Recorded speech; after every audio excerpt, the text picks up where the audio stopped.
Իմ ամբողջ կյանքի ընթացքում ես նկատեցի մի բան, որը միշտ ինսիկային է ինձ անհանգստացրել։ Մարդիկ, ովքեր անխոնջորեն նվիրում են աշխատել, շուտ արթնանալով, հաճախակի վերադարձնելով մի ամբողջ ընտանիքի ծանրությունը, այնուամենայնիվ, երբ մենք նայում ենք ձեր օրինագծերին, ինչ ենք տեսնում, անվավեր, երբ մենք հարցնում ենք վերապահումների մասին։ Լռությունը պատասխանում է, եւ եթե անկանխատեսելի իրադարձություն է առաջանում, հիվանդություն, շտապ վերանորոգում, զբաղվածության կորուստ, իրավիճակը դառնում է աղետ, ինչու է դա տեղի ունենում։ Ինչու են որոշ մարդիկ աշխատում տասնամյակներ եւ շարունակում են նույն իրավիճակում, իսկ մյուսները իրենց երեխաների համար ժառանգություն են կառուցում, ինչու են որոշակի ընտանիքները թողնում անվտանգությունն ու բարգավաճումը որպես ժառանգություն, իսկ մյուսները միայն պարտքերը եւ մշտական դժվարությունները։ Պատասխանը աշխատավարձի մեջ չէ, այլ շատ ավելի խորը ինչ-որ բան։ Ես ձեզ հետ կկիսվեմ մի ճշմարտություն, որը կարող է վնասել, բայց դա էական է, աղքատությունը ճակատագրի պատիժ չէ, ոչ էլ անեծք, ժամանակի մեծ մասը դա մեր սեփական ընտրության արդյունքն է, սովորությունները, որոնք մենք կրկնում ենք առանց հարցի եւ մտածելակերպի, որը մեզ թալանում է, ասում է, ամենամեծ թշնամին ճգնաժամը չէ, այլ մեր սեփական կարգապահության եւ պլանավորման բացակայությունը, եւ սա մաքուր ռեալիզմ է։ Շատերը նախընտրում են մեղադրել կառավարությանը, շեֆին, տնտեսությանը կամ նույնիսկ նրանց ծնողներին, բայց խնդրի արմատը յուրաքանչյուրի մեջ է։ Այսօր ես ուզում եմ, որ դուք ուշադրություն դարձնեք մինչև վերջ, քանի որ ես կբացահայտեմ այն 4 ֆինանսական թակարդները, որոնք մարդկանց մեծամասնությունը պարտավորեցնում է, եւ դա, առանց դրա իրականացնելու, գողացեք նրանց ապագան։ Այս սխալները ձեզ վերածում են աշխատանքի եւ հանգամանքների, բայց ես ոչ միայն նշելու եմ խնդիրները։ Ես կցուցադրեմ գործնական լուծումներ, փորձարկվում են սերունդների նկատմամբ, դրանք վերացական տեսություններ չեն, բայց դասեր են տալիս այն բոլոր համայնքները, ինչպիսիք են հրեան, պահպանված եւ փոխանցված նույնիսկ հետապնդումների եւ անբարենպաստ ժամանակներում։ Որպես մարդիկ, ովքեր արտաքսվել են երկրներից, զրկված իրավունքներից եւ ռեսուրսներից, կարող են ոչ միայն գոյատևել, բայց բարգավաճ, բիզնես, հաստատություններ եւ բախտներ, պատասխանը երկուսյունում են գիտելիքներ եւ կարգապահություն։ Այժմ, անկեղծ արտացոլեք։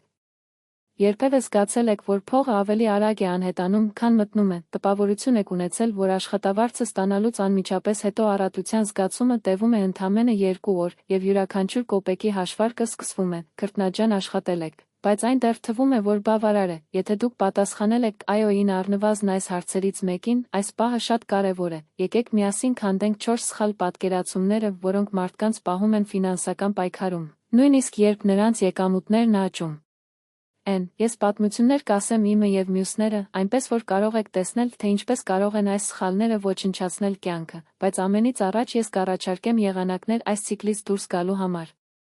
Պատրաստում, որոշ ճշմարտություններ կարող են անհարմար լինել, քանի որ դուք կարող եք ինքներդ ձեզ ճանաչել, հնարավոր է, որ դա գիտակցում է, որ տարիներ շարունակ կրկնում են նույն նախշերը, որոնք այն պահում են լճացած։ Բայց այս անհանգստությունը փոփոխության առաջին քայլն է, ինչպես ասում է հանրաճանաչ իմաստությունը։ Բոլորը, ովքեր չեն տեսնում իրենց սխալները, դատապարտված են կրկնել դրանք, այսօր դուք հնարավորություն ունեք կոտրել այս ցիկլը, եւ ես երաշխավորում եմ։ Վերջում փողը կտեսնեք այլ աչքերով, գուցե այսօր նոր ֆինանսական հետագծի սկիզբն է։ Ահա մի հայտարարություն, որը կարող է առաջացնել դիմադրություն։ Աշխատավարձի պատճառով դուք աղքատ չեք, բայց ձեր սովորությունների պատճառով, գիտեմ, որ դա դժվար է թվում, բայց մտածեք։ Եթե հարցը պարզապես վաստակած արժեքներ, բոլորը, ովքեր քիչ բան են ստանում, դժվար կլինեն, եւ բոլորը, ովքեր շատ հարստանում են, դուք գիտեք օրինակներ, որոնք այլ կերպ են ապացուցում, այնպես չէ, հիմա եկեք նայենք 4 թակարդներին, որոնք մարդկանց պահում են ֆինանսական անկայունության մեջ։ Առաջին ծուղակ։ Ապրել միայն այսօրվա համար, անկեղծ եղեք։ Դուք երբևէ ստացել եք աշխատավարձը եւ հանկարծ իրեն իրավունք է տվել ծախսել ամեն ինչ, նվեր այստեղ, այնտեղ ընթրիք, խթանող գնում եւ մի քանի օրվա ընթացքում փողը գոլորշիանում է, կամ մի ասպիրանտ, որն ասում է, այն արժույթը, որը դուք այսօր չեք պահում, պատկանում է վաղը մեկ ուրիշին, եւ դա իրականություն է։ Ես հանդիպեցի Իսահակ անունով մի մարդու։ Աշխատող, պատասխանատու, ամեն օր տուն էր տալիս, տներ։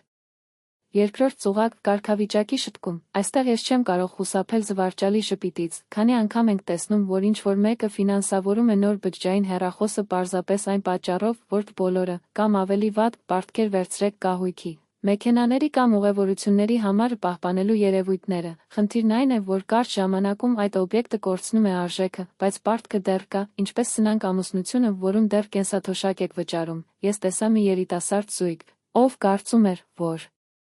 նորմալ է պարտքը ապրել, նրանք ժամանակում ամեն ինչ գնել են, բազմոց մեքենա, վարձակուրդ, նրանք ուզում էին ունենալ նույն կյանքը, ինչ մյուսները, 3 տարի անց նրանք աշխատել են պարզապես տոկոսներ վճարելու համար, 5 գրքերում գրված է. Պարտքը կամավոր ստրկություն է, եւ դա հենց դա է, մարդիկ դրանով են ժպտում, խորհուրդը պարզ է, եթե ինչ-որ բան եկամուտ չի առաջացնում կամ իր ակտիվները պահպանում են, ժամանակին մի գնեք, one անկանում եք ունենալ, խնայեցեք, one անկանում եք արագ ունենալ։ Ավելի շատ աշխատեք, բայց մի պատանդ մի դարձեք։ Երրորդ ծուղակ.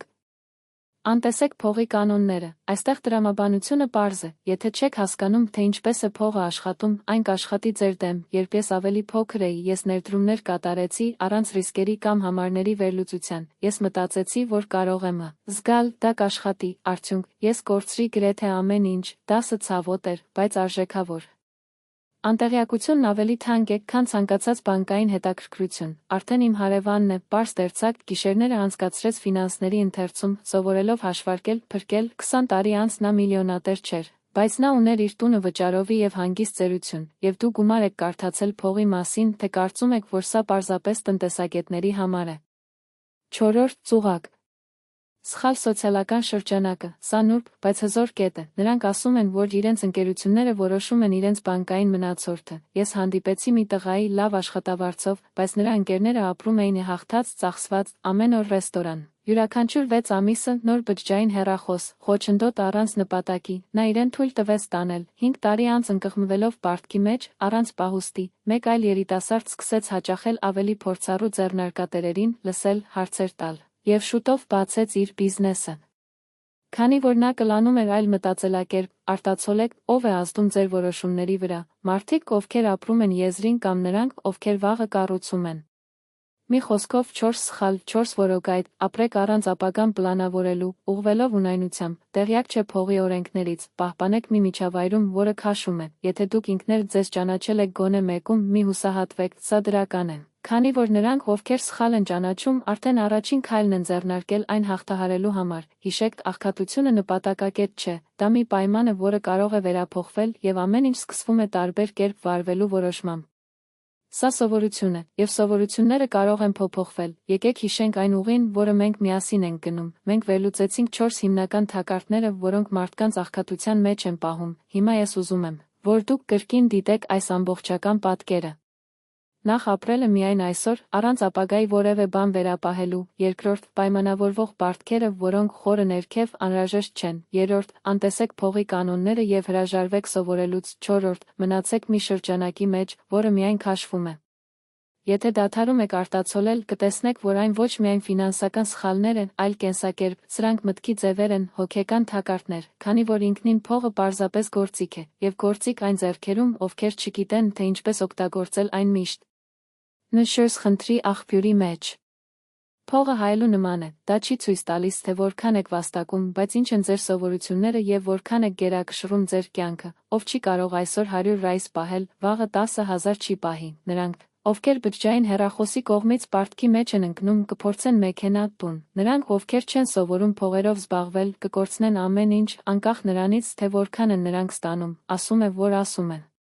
Պատմություն որպես դաս, ես հանդիպեցի մի մարդու, որը տարիներ շարունակ բողոքեց փողի պակասից, ես շատ աշխատեցի, բայց միշտ պարտք էր, մի օր հարցրեցի. Դուք գրում եք ձեր ծախսերը, նա զարմացավ։ Ինչ գիտեմ, որ ոչինչ չի մնացել, 10 տարի անց ոչինչ չի փոխվել, բացարձակապես ոչինչ, քանի որ նա երբեք առաջին քայլը չի դիմել, նա երբեք չի ցանկացել դիմակայել իր իրականությանը։ Մեկ այլ մարդ, իմ ուսանող, նույն հարցը լսելով որոշեց գործել, նա սկսեց խնայել իր ստացած ամեն ինչի 10%, սկսեց գրանցել յուրաքանչյուր ծախս և փորձեց սովորել արդեն հաջողակ, արդյունք, 5 տարվա ընթացքում նա գույք է գնել։ 10 նա ուներ իր բիզնեսը, բոլորը, քանի որ այն սկսվեց փոքր քայլերով։ Փոքր գործողություններ, հիանալի արդյունքներ, արագ, ֆինանսների մեջ սա մաքուր իրականություն է, 100 ռայսը պահելը կարող է քիչ թվալ, բայց եթե ամեն օր դա անես, մեկ տարվա ընթացքում այն կլինի ավելի քան 30,000, 10 տարվա ընթացքում գումարը, որը ունակ է վերափոխել ձեր կյանքը։ Նույնը վերաբերում է ավելորդ պարտքին պարզ որոշում, որը կարող է փրկել 100 հազարավոր մարդկանց ամբողջ կյանքի ընթացքում։ Օրական 20 րոպե սովորելը աննշան է թվում, բայց 5 տարվա ընթացքում դուք կունենաք գիտելիք, որը ձեզ կբերի մարդկանց 90%-ից շրջակա միջավայրը հեշտ չէ, բայց հնարավոր է, եւ այս ընտրությունը կորոշի, թե ով եք լինելու տասնամյակ։ Ճշմարիտ հարստությունը ազատությունն է, հասկանալ, հարստությունը միայն փող չէ, հարստությունը վաղը չի վախենում, այն կախված չէ վարկերից, բանկի համար մի ժամանակահատված չփորձելով, հնարավոր է օգնել երեխաներին, երբ նրանց պետք է նվերներ տվեք նրանց, ովքեր սիրում են ոչ թե պարտականությամբ, այլև այն պատճառով, որ կարող է։ Ես սերտորեն տեսել եմ աղքատությունը։ Ընտանիքները համաձայն չեն որոշ արժույթների, չվճարված պարտքերի կողմից կոտրված բարեկամության, որոնք կոտրվում են, քանի որ դրանք հիմունքներ չեն, բայց ես տեսա նաև իրական հարստությունը։ Անօթևան տներ, անվտանգ ծնողներ, որոնք նրանք ինչ-որ բան կթողնեն իրենց երեխաների համար, մարդիկ, ովքեր շփտում են բախտը, բայց քանի որ գիտեն, որ իրենք իրենց նպատակակետի տերերն են։ Նրանք ասում են. աղքատն այն է, ով կախված է ուրիշների ձեռքից, ռիչն է նա, ով կարող է երկարացնել ձերը։ Ինչ անել հիմա, ամենակարևոր հարցը ինչ եք սովորել, բայց ինչ ես պատրաստվում անել, բավական չէ լսել եւ համաձայնեցնել, անհրաժեշտ է գործել, այսօր 3 քայլ վերցրեք։ 1. Խնայեք ցանկացած արժեքի 10%, որը գալիս է 50 ռայս, 500, կարևորը սկսելը։ 2. Գրեք ձեր բոլոր պարտքերը թղթի վրա, դա կվնասի, բայց դա մերկ եւ հում ճշմարտությունն է։ 3. Որոշեք ուսումը, գտեք գիրք, դասընթաց, մարդ, ով ձեզանից ավելին է հասկանում, 1 տարվա ընթացքում դուք այլևս նույնը չեք լինի։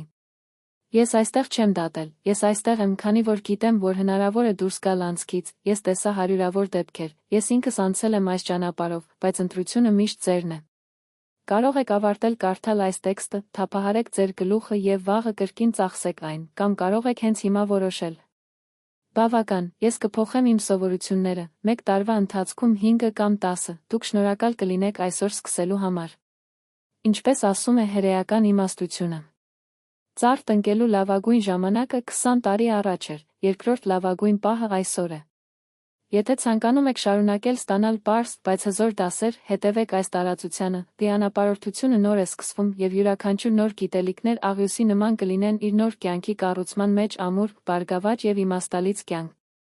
Թող ձեր փողերը աշխատեն ձեզ համար, ձեր սխալները վերածեք ուսման, ձեր ճանապարհը դարձրեք դեպի ազատություն եւ հիշիր։ Ճշմարիտ հարստությունը այն չէ, ինչ դու կցանկանաս։ Դուք ունեք ձեր գրպանում, բայց այն, ինչ դուք ունեք մտքում եւ սրտում։